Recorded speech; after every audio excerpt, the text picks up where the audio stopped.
Welcome dear all. Here is Professor Rameshwar Gagrani. We are learning chemistry. This is our online portal. In these lockdown days, we have started this portal for those students who are willing to study IIT JEE NEET.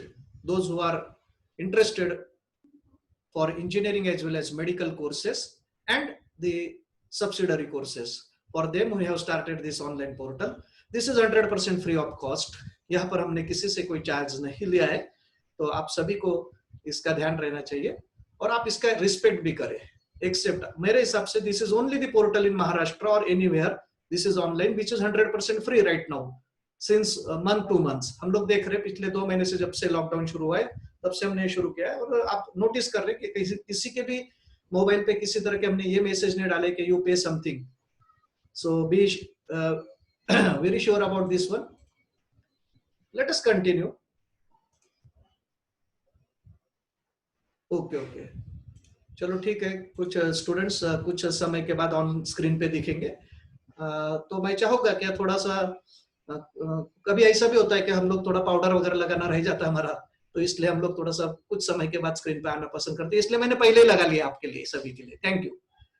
कल हमने सोचा यहाँ पर extra stability और potassium के साथ हम लोग आगे चल रहे थे. तो राम शर्मा भी न्यू है, तो तुम्हें अभी आज तुमने ज्वाइन किया है तो आज तुम्हें थोड़ा सा समझने में समय लगेगा. राम शर्मा और इसके साथ जो भी स्टूडेंट्स है जो न्यूली अभी कनेक्ट हुए हैं, जो इसलिए 1-2 दिन से जो आए हैं उनको बता रहा हूँ. तो हमने ऑनलाइन कुछ वीडियो अपने अपलोड किए जो आपको पूरी तरह से समझ में आएंगे और जहां से आप बैठे हो वहां से आपकी प्रगति शुरू हो जाएगी, आपको समझना शुरू हो जाएगा. तो आप ऑनलाइन वीडियो देखिए और मैं बिल्कुल इस बारे में मैं आप सभी से क्लियर हूं. आप सभी ने मुझे बताया कि सर ऑनलाइन वीडियो बहुत अच्छे है, क्योंकि आपके जो रिमार्क्स है वहां पर कमेंट्स जो है वो हिसाब से तो मुझे लग रहा है कि आपको सभी वीडियो बहुत अच्छे पसंद आ रहे हैं. You subscribe them and see multiple times. बाद में वो डिलीट भी हो सकते हैं, तो इसका ध्यान रहे. चलो हम लोग बढ़ते हैं. हमने कल पोटेशियम के बारे में आपको बताया था. पोटेशियम क्या है, तो कुछ स्टूडेंट्स को इस बात का ध्यान होगा क्या हम पोटेशियम तक पहुंच गए, तो पोटेशियम तक पहुंचते पहुंचते हमें 2 महीने लगे. आप समझ रहे हैं? अगर मैं बात करूं तो पोटेशियम से हम लोग आगे निकल गए, 1.5-2 महीने हमें लग गए. जून आ गया, राइट है ना. तो पोटेशियम से हम लोगों को पहुंचते पहुंचते महीने 1.5 महीने का ऊपर समय चला गया. अब सोचो कि एटॉमिक नंबर 19 तक पहुंचते पहुंचते हमें 1.5 महीना लगता है, तो एटॉमिक नंबर 118 करीबन 120 तक पहुंचते पहुंचते हमें तो 15 साल लग जाएंगे भाई. सही है कि नहीं? तो आप सभी समझ रहे हैं मैं जो बता रहा हूं कि जब एटॉमिक नंबर 119 तक हमें पहुंचना है तो हम लोग एक्चुअली सभी तक पहुंच गए. जब पोटेशियम तक पहुंच गए तो सब पूरा हो गया. हमारा एटॉमिक स्ट्रक्चर हो गया, हमारा पीरियोडिक क्लासिफिकेशन ऑफ एलिमेंट्स बहुत अच्छी तरह से हो गया. हमने S block, P block, D block, A block elements के काफी डिटेल्स में हमने स्टडी की. As a chapter wise this will be delivered in the classroom sessions, no doubt at all. They will be one by one, they will finish and you will be on the way of your success. वहां पर आप आपके success की तरफ बढ़ोगे. आप तब बहुत खुद को बहुत खुश समझोगे और पाओगे कि नहीं हमारा ये सब हो चुका है, और सारे चैप्टर आपको बहुत अच्छी तरह से लर्न हो जाएंगे, समझेंगे. टीचर का जो भी पढ़ाया होगा तो आपको 100% समझेगा. पोटेशियम का जब इलेक्ट्रॉनिक कॉन्फ़िगरेशन की बात आ गई तो पोटेशियम के समय इलेक्ट्रॉनिक कॉन्फ़िगरेशन थोड़ा सा बदल गया. आपने ऑब्जर्व किया, जो भी प्रेजेंट थे इसके पहले के लेक्चर में जो प्रेजेंट थे उनको ध्यान में आया. आप थोड़ा स्थिर बैठ जाइए, इधर इधर इधर इधर ऐसा मत कीजिए. एक जगह पर स्थिर बैठे. आपका मोबाइल या आपका जो लैपटॉप है, टैब है जिस पर आप ये सारा वर्कआउट कर रहे हैं, तो आप एक जगह पे स्थिर रखिए और आपका पूरा ध्यान उसी की तरफ होना चाहिए. मैं ये बता रहा था कि पोटेशियम से हमने शुरुआत कर दी, क्या N+L रूल अप्लाई हो गए. अब बहुत से स्टूडेंट यहाँ पर ऐसे बैठे कि जिन्होंने इसके पहले लेक्चर भी अटेंड किया लेकिन N+L रूल नहीं समझ रहा, तो मैं रिपीट करूंगा उसको जरूर. कुछ स्टूडेंट्स को इलेक्ट्रॉनिक कॉन्फ़िगरेशन इसके पहले का नहीं जमा है या नहीं समझा है, तो उन्होंने मेरे जो ऑनलाइन वीडियो वो लर्न करो, वो पढ़ो, एक बार उसको वॉच आउट करो. उसको आप देखोगे सुनोगे तो आपको बिल्कुल हर शेल्स, सब शेल्स, ऑर्बिटल्स, उसकी कैपेसिटी, डिस्ट्रीब्यूशन, उनके shapes, Aufbau principle, Pauli exclusion principle, Hund's rule of maximum multiplicity, काफी कुछ उसमें दिया है और वो मैंने रिपीट किया सेवरल टाइम्स, तो आपको बिल्कुल गारंटेड समझ जाएगा. और जब आप वो सुनोगे, देखोगे, फिर आपको प्रैक्टिस भी करना है, लिखना जरूरी है, ठीक है। तो सबसे पहले तो मुझे एटॉमिक नंबर लर्न होने चाहिए, जहां निशान पटेल के सारे एटॉमिक नंबर लर्न हो गए, और निशान पटेल के साथ यहाँ पर जितने भी स्टूडेंट बैठे सभी के लर्न है। इतना ही उन्होंने बता दिया निशान पटेल को कि आप तुम ही लिख दो कि भाई मेरे 118 एलिमेंट लर्न हो गए, तो इसका मतलब सभी के लर्न हो गए, क्योंकि हमें पता है कि एक स्टूडेंट रिप्रेजेंट करता है पूरे क्लास को, ये तो सभी को पता है। तो मैं ये समझता हूँ कि आज निशान पटेल ने 118 एलिमेंट लर्न कर लिए, तो कोई और स्टूडेंट कल आएगा, मान लो अस्मिता आ जाएगी या प्राची आ जाएगी, वो बोलते कि सर मेरे तो एटॉमिक स्ट्रक्चर पूरा लर्न हो गया, तो स्वाभाविक है सभी स्टूडेंट का लर्न होगा फिर।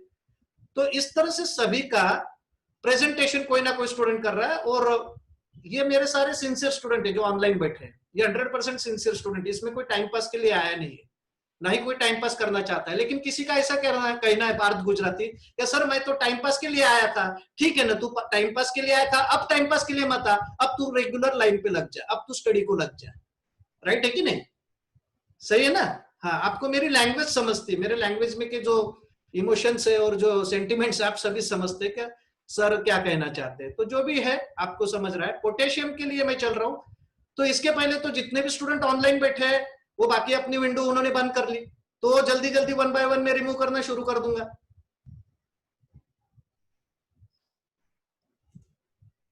Okay, I am now removing some students.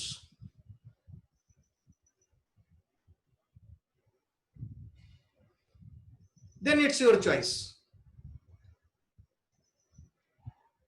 Few seconds I am giving. हाँ, मुझे कोई भी विंडो अगर ऑफ दिखती है तो मैं निकाल दूंगा। Galaxy J4 quick on the screen. हाँ ठीक है, आप मेरे तरफ देखेंगे सभी। अगर मुझे पोटेशियम के इलेक्ट्रॉनिक कॉन्फ़िगरेशन लिखना है तो सबसे पहले मुझे यहाँ पर पोटेशियम के इलेक्ट्रॉनिक कॉन्फ़िगरेशन लिखने के लिए मुझे पहले उसका एटॉमिक नंबर लर्न होना चाहिए। निशान पटेल के जैसे सभी एटॉमिक नंबर लर्न है तो आपके भी है, क्योंकि कोई भी चीज आगे बढ़ने के लिए हमें ट्रेन में प्रवास करना है, ट्रेन में हमें ट्रैवल करना है, तो हमें तो पहले टिकट लेना पड़ेगा ना। नहीं नहीं सर, ट्रेन तो हमारे भारत सरकार की है और हम तो प्रतिज्ञा प्लेज बोलते हैं, सारा भारत माझा देश है, अगर उसमें हम फुकट जाके बैठ जाएंगे तो ऐसा तो कुछ होगा नहीं, फुकट में कोई काम तो होता नहीं। तो आपके सारे एटॉमिक नंबर लर्न होने जरूरी है। पोटेशियम का एटॉमिक नंबर 19 है, कैल्शियम का एटॉमिक नंबर 20 है, फिर स्कैंडियम है, टिटेनियम है, वैनेडियम है, और एक पीरियोडिक टेबल में सारे एटॉमिक नंबर है। एटॉमिक नंबर जब आप लर्न करते हो तो साथ में यहाँ पर हर्षदा आपको लिखने भी पड़ते हैं, तभी आपके सिंबल लर्न होंगे। सिर्फ मैं एटॉमिक नंबर लर्न करके नहीं चलूंगा। मान लो मैंने बोल दिया gold atomic number is something, ठीक है, मान लो क्रोमियम बोल दिया, मान लो कॉपर बोल दिया 29, लेकिन you must now write down it's symbol. आपको सिंबल भी तो लिखना पड़ेगा, आप सिंबल नहीं लिखोगे तो एटॉमिक नंबर का मीनिंग नहीं रहेगा। तो जब आप एटॉमिक नंबर लिखते हो तो सिंबल लिखना जरूरी है, या फिर सिंबल लिखते हो तो उसका एटॉमिक नंबर लिखना जरूरी। बिल्कुल क्लियर हो गया।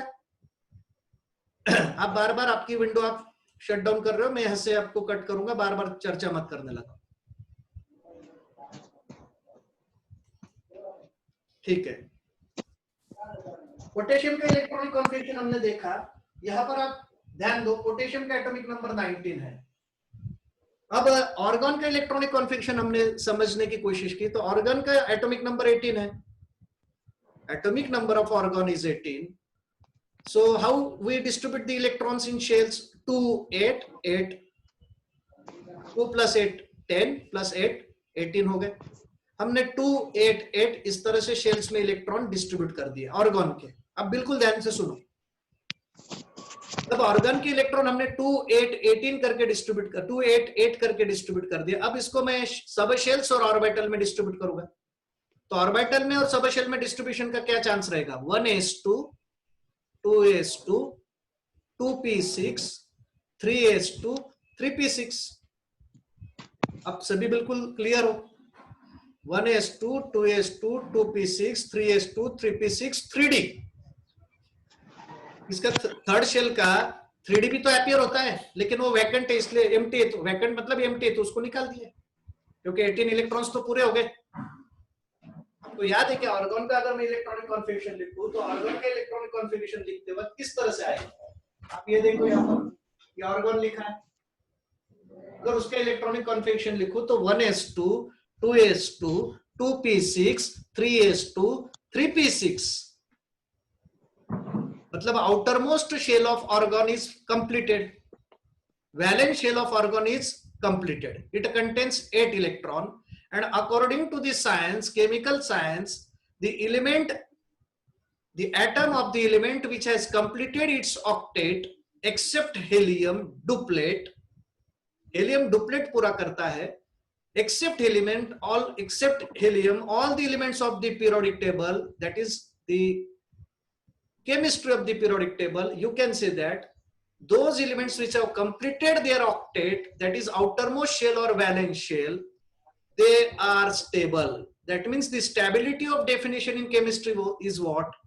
Those which has completed their 8 electrons in their outermost shell, they are stable. This is one part of stability. They will not take part anywhere. I mean to say they will not neither lose electron nor gain electrons. वो electron देंगे भी नहीं, electron लेंगे भी नहीं, और ना ही share करेंगे क्योंकि उनका octet पूरा है. But there are, except noble gases, noble elements, inert elements, except these elements, the remaining atoms of the periodic table, that means around 100 plus elements, they have not completed their octet. They have short of 8 electrons. They have short of 8 electrons, म्हणजे त्यांच्याकडे 8 electron पेक्षा कमी electron आहेत. मग ते किती असू शकतात? It could be 7, 6, 5, 4, 3, 2, 1. वो 1 हो सकता है, 2 हो सकता है, up to the 7 हो सकते हैं. So they have short of 8 electrons. Therefore, to acquire the stability, they will try to complete their octet. To acquire the stability, because the definition of stability in chemistry is what? The element must have the 8 electrons in its outermost shell.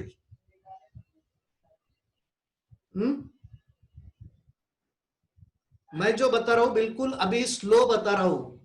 Stability का definition chemistry में क्या है? Elements की अगर मैं बात करूं, उनके जो एटम्स है उनके आउटरमोस्ट शेल में 8 इलेक्ट्रॉन्स हो तो स्टेबल है. जैसे नियॉन है, ऑर्गॉन है, क्रिप्टॉन है, जेनॉन है, रेडॉन है. These elements are called as inert elements because inert का मतलब होता है निष्क्रिय, जो क्रियाशील नहीं है वो. क्रियाशील मतलब एक्टिव, क्रियाशील का मतलब होता है एक्टिव, जिसको रिएक्टिव भी आप बोल सकते हैं. और इनर्ट का मतलब हाईली स्टेबल, जो एक्सट्रीम स्टेबल है, जो पूरी तरह से स्टेबल है, मतलब वो क्रियाशील नहीं है. आप समझ रहे हैं? जो क्रियाशील नहीं है मतलब वो पूरी तरह से सैचुरेट है, वो पूरी तरह से स्टेबल है. तो कौन से एलिमेंट है? Except helium. हेलियम भी स्टेबल ही है, बट वो डुप्लेट पूरा करता है क्योंकि उसके पास 2 इलेक्ट्रॉन है. फिर नियॉन से शुरुआत होती है. Neon, argon, xenon, radon, neon, argon, krypton, xenon, radon, ये जो सिक्वेंशियली एलिमेंट्स है जिनके एटॉमिक नंबर 10 से शुरू हो जाते हैं, 10, 18, फिर 36, इस तरह से आगे चलेंगे. तो ये जितने भी एलिमेंट्स, इनको इनर्ट एलिमेंट कहा गया है. इनको इनर्ट क्यों कहा गया है?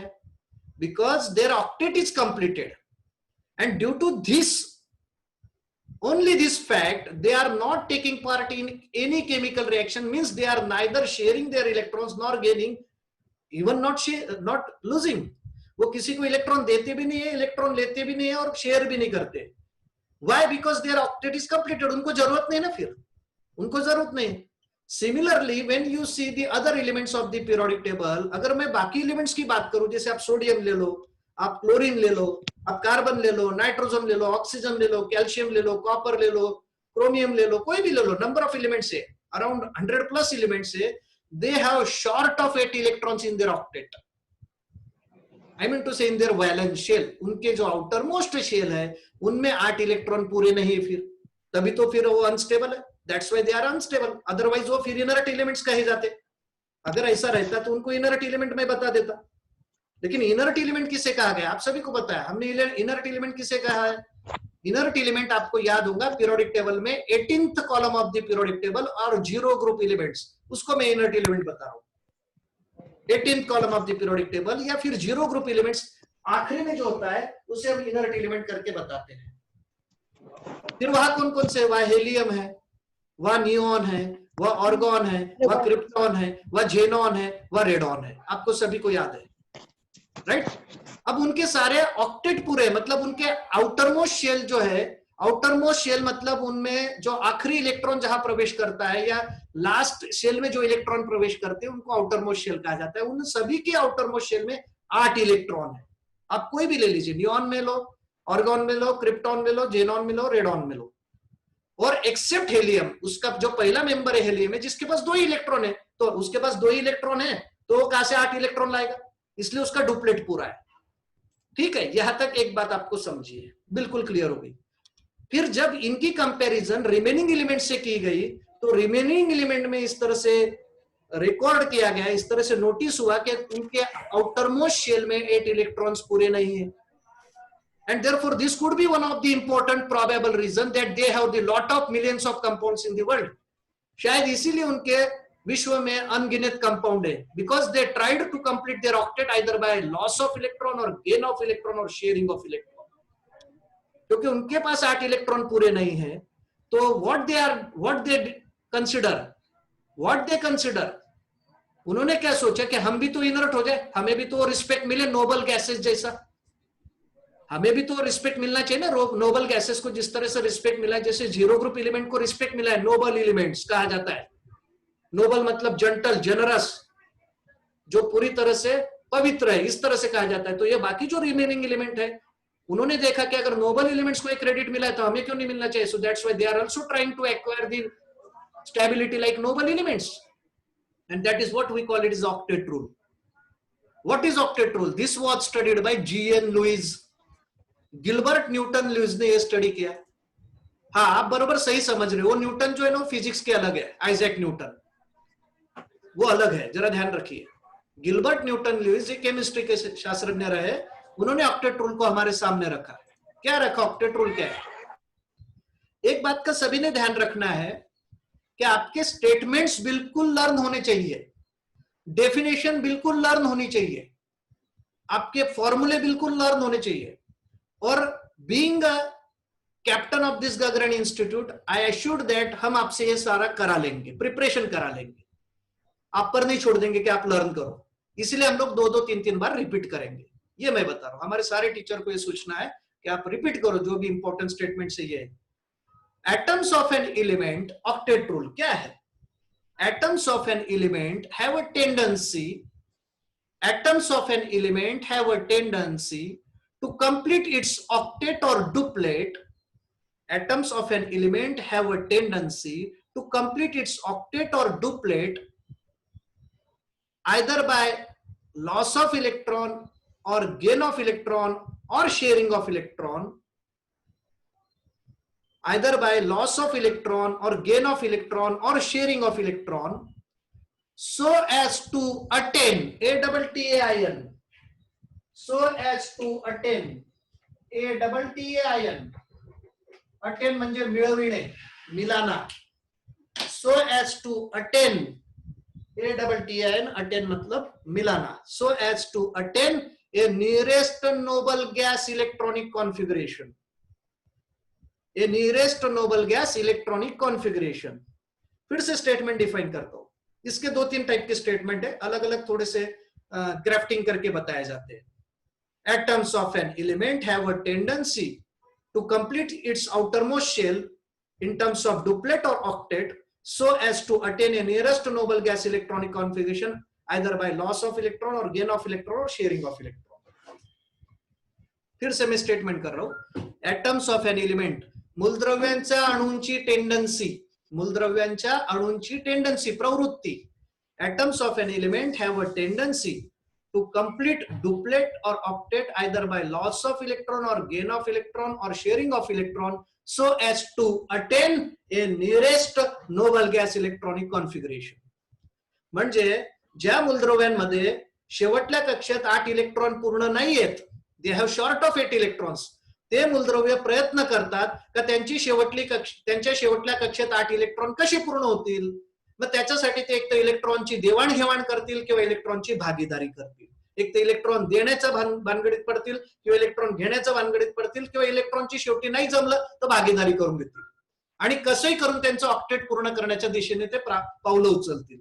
आणि मग जर त्यांचं ऑक्टेट पूर्ण झालं तर ते एकदम सुटकेचा श्वास घेतील, म्हणजे त्यांना समाधान होऊन जाईल का आता समाजात जसं नोबल एलिमेंट्सला रिस्पेक्ट मिळतो तसं आम्हालाही मिळेल, म्हणजे आमचंही ऑक्टेट पूर्ण झालंय तर लोक आम्हालाही रिस्पेक्ट देतील, म्हणजे आमची स्टॅबिलिटी झाली ना, just like the noble elements that is inert elements.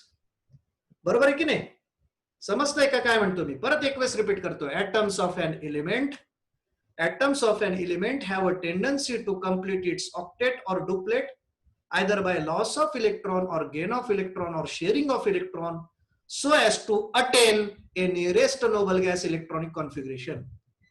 असं करताना आम्ही आमचं ऑक्टेट पूर्ण केल्यानंतर किंवा डुप्लेट पूर्ण झालं, इलेक्ट्रॉन देऊन किंवा इलेक्ट्रॉन घेऊन किंवा इलेक्ट्रॉनची भागीदारी करून जर आमचं ऑक्टेट पूर्ण झालं तर आम्ही कुठल्या तरी जवळच्या निष्क्रिय वायूचं इलेक्ट्रॉन स्वरूपण मिळवलं. आम्ही कुठल्या तरी जवळच्या निष्क्रिय वायूचं इलेक्ट्रॉन स्वरूपण मिळवलं आणि म्हणून आम्ही स्थिर झालो. उदाहरणार्थ आपण सचिन तेंडुलकर बद्दल बोलतो. तुम्हाला एक गोष्ट सांगतो, सचिन तेंडुलकर बद्दल जगात काय म्हटलं गेलंय तुम्हाला माहिती नाही म्हणून सांगतो. अँड्रू फ्लॉवर तुम्हाला माहिती आहे, one of the great batsman in world, झिम्बाब्वेचे. त्यांनी सांगितलं होतं there are two types of batsman in the world. There are two types of batsman in the world. म्हणजे आपण कुठं लागलो का मग? नाही. So there are two types of batsman in the world. One is Sachin Tendulkar, rest are all. जे समजदार आहे त्यांच्या लक्षात आलं का काय वापरलेलं आहे, किती इंग्रजी, किती चातुर्य वापरलं या ठिकाणी अँड्रू फ्लॉवरने. जगात दोन प्रकारचे बॅट्समन आहेत, एक सचिन तेंडुलकर आणि उरलेले बाकीचे. म्हणजे त्याची तुलना कोणाशी होऊ शकली नाही अजूनही. ठीक आहे, आपल्या आपल्या चॉईसचा विषय, प्रत्येकाचा आपलं ऑब्झर्वेशन आहे, ओपिनियन आहे. मला या ठिकाणी असं म्हणायचंय का आपण कसं म्हणतो, आपले पालक म्हणतात बेटा पा तो सचिन तेंडुलकर कसा श्रेष्ठ क्रिकेटर झाला त्याच्यासारखा तू हो. असं म्हणतात का तू सचिन तेंडुलकर हो? नाही, तू त्याच्यासारखा हो. ज्याला क्रिकेटची आवड आहे त्याला सांगतात तू सचिन तेंडुलकर किती श्रेष्ठ क्रिकेटर आहे, त्याच्यासारखा तू क्रिकेटर हो. मग त्याला त्याच्यासारखा प्रयत्न करावा लागेल ना. तसेच हे जे इनर्ट एलिमेंट्स आहेत, so remaining elements are trying to complete their octet and they are trying to become they are trying to become like noble gases, like noble elements, like inert elements. जो remaining elements है वो कोशिश करते हैं कि हम Nobel elements जैसे हो जाए, लेकिन नोबल एलिमेंट्स होने के लिए हमें हमारा ऑक्टेट पूरा करना पड़ेगा. अब ऑक्टेट पूरा करना पड़ेगा तो कैसा पूरा करोगे? ऑक्टेट पूरा करोगे तो कैसा पूरा करोगे? एक तो इलेक्ट्रॉन देने पड़ेंगे आपको. सर दे के ऑक्टेट कैसा पूरा होगा, ये तो अभी तक नहीं समझा. बराबर कि नहीं? ये तो बड़ी बात है कि भाई इलेक्ट्रॉन दे के ऑक्टेट कैसे पूरा होता है. ये सवाल आपके लिए भी है और मेरे लिए भी. तो इसको तो हम आगे देखने वाले. इलेक्ट्रॉन लेके समझ सकता है, इलेक्ट्रॉन घेऊन आम्ही ऑक्टेट पूर्ण करू हे समजू शकतो, पण देऊन कसं पूर्ण करणार हा एक प्रश्न मोठा आहे. का इलेक्ट्रॉन दिल्याने ऑक्टेट पूर्ण होईल? This is a magic. आम के आम गुठले के दाम हो गए. राइट है कि नहीं? तो ये बात मैं बताना चाहता हूं कि इलेक्ट्रॉन देके भी ऑक्टेट पूरा करते आता है, इलेक्ट्रॉन लेके भी ऑक्टेट पूरे करते आते हैं. और अगर वो दोनों कंडीशन सेटिस्फाई नहीं होती है तो तीसरी कंडीशन बच जाती है, क्या? शेयरिंग करना. शेयरिंग करके इलेक्ट्रॉन हम लोग हमारे कॉम्पेंसेट कर सकते, 8 इलेक्ट्रॉन पूरे कर सकते और मैं स्टेबल हो जाऊंगा. सो this type of transaction is going in each and every atom of the element and hence the million trillions are compounds are on the earth. इसीलिए इसी कश्मकश में बॉन्डिंग तैयार हो जाती है, बॉन्ड्स तैयार हो जाते हैं और मिलियंस ट्रिलियंस कंपाउंड हमारे विश्व धरती पर हमें दिखाई देते हैं. ये हमें आगे जाके देखना है, ऑक्टेट रूल, वैलेंसी, ये डिटेल में देखना है. मैं अभी पॉइंट्स पे आ रहा हूं, इलेक्ट्रॉनिक कॉन्फ़िगरेशन पे फिर से चल रहे हैं. ये मैंने ऑक्टेट रूल का थोड़ा सा किसी ने पूछा था मुझे, किसी ने फोन पर भी पूछा था और किसी ने व्हाट्सएप किया था, तो वो बारे में मैंने आपको एक इंट्रोडक्टरी बताया. इसको बहुत डिटेल में लेना है. ये chemical bonding, molecular structure, around 45 hours लगते हैं इसे पढ़ाने के लिए, पूरा चैप्टर के लिए 45 hours. Chemical bonding, molecular structure. Nishant ये किसी और क्लास में 12 घंटे में पूरा किया जाता है, हमारे यहाँ 40 घंटे इसको लग जाते हैं. आप समझ लीजिए, गगरणी में इतना slow, step by step repeat में ही होता है. अब पोटेशियम का एटॉमिक नंबर मैंने सामने लिखा है. जब मैं पोटेशियम का एटॉमिक नंबर 19 लिखा, आप देख सकते हैं, आपको बिल्कुल बोर्ड पे दिखाई देता होगा, श्योर है क्या आप देख रहे हैं सभी? पोटेशियम का एटॉमिक नंबर 19. उसका इलेक्ट्रॉनिक कॉन्फ़िगरेशन देखो, 1s2, 2s2, 2p6. First shell में 2 इलेक्ट्रॉन, सेकंड शेल में 8 इलेक्ट्रॉन्स, थर्ड शेल में यहां पर 9 इलेक्ट्रॉन्स. 2, 8, 9 इस तरह से इसका इलेक्ट्रॉनिक कॉन्फ़िगरेशन आना चाहिए था, but practically it is wrong. Actually इसका इलेक्ट्रॉनिक कॉन्फ़िगरेशन आता है, पोटेशियम का इलेक्ट्रॉनिक कॉन्फ़िगरेशन अगर लिखूं तो 2, 8, 8, 1 आता है.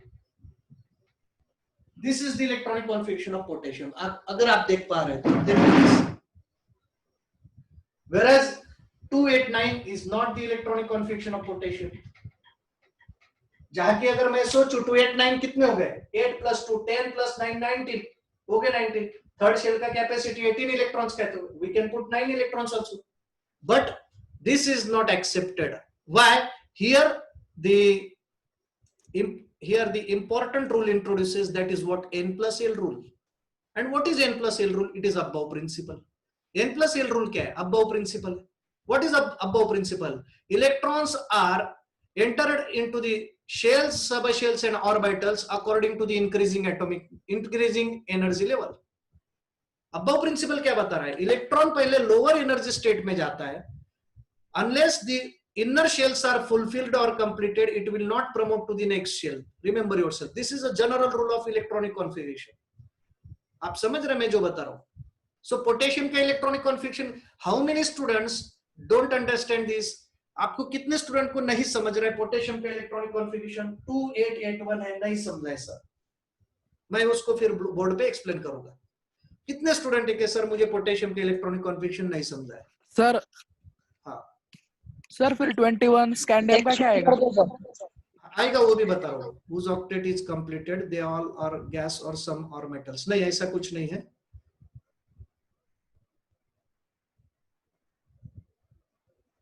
Okay, the valence of potassium will be -1. नहीं है, ऐसा नहीं है.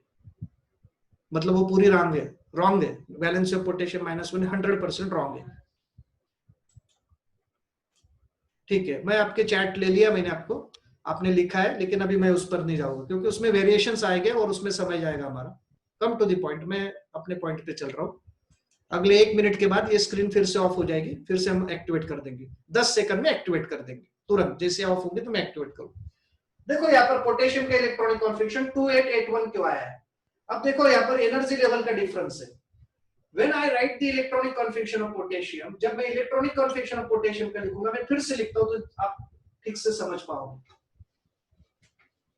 ये तब हमारा थोड़ा फास्ट ट्रैक में हो गया था पिछली बार. अब इसको मैं थोड़ा स्लो कर लेता हूं.